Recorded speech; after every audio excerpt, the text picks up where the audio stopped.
You know, it's interesting you'd mentioned the media, Mr. President, because during your time as The Apprentice, as a real estate developer and a businessman, you were I grew up in New York. You were the guy. Right. Everything was Right. Trump. I mean, I went and saw one of my first UFC fights live at the Trump Hotel in Atlantic City. Right. It was one of the great. first I mean, ones, maybe the first.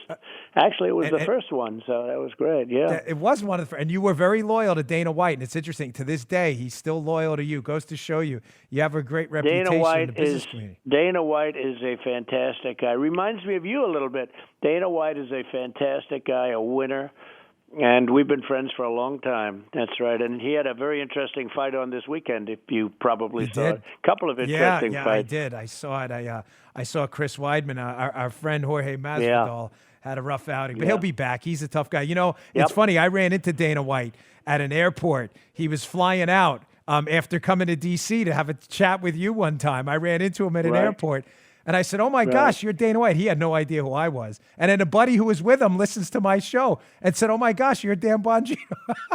And I said, listen, I never got a picture with him, which was I missed out on. Well, that's but I was too going to bad. bring this up. But Dana's I know, a great I like winner. Dana. What he's done with UFC is incredible, actually. And he's a winner.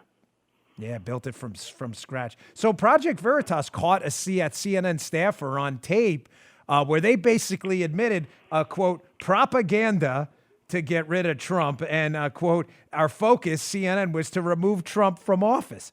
I mean, it's remarkable, seriously, that in this last election, given the forces aligned against you, even though the media loved you when I grew up in New York, you were the guy. Yeah. If you were on a show, it was the biggest show. If you did The Apprentice, everybody loved you, right? You had CNN, MSNBC, NBC, ABC, CBS, the entire Democrat and Rhino Republican establishment against you, the swamp, the deep state. You should have lost that election by 50 points. It's even possible. And yet all of a sudden you still have sky high popularity. How does that make you feel, though, this CNN staffer being caught on tape, basically admitting what we already knew? They were dedicated to getting you out of office. Well, I think the guys at Project Veritas have done a tremendous service, not only there, but in many different ways at a lot of different forums. And they get hit all the time, too. I guess they get taken off Twitter and taken off everything. And they are really fantastic. This was an incredible thing. For this to have happened was just outrageous. We knew it was happening anyway, Dan. Look, nobody doubted it. But now we have it from a pretty top executive. We have it there.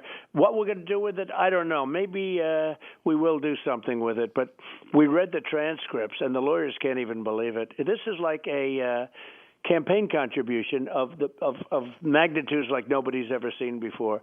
And it is incredible that you get the most votes of any sitting president in history, and you have virtually every network.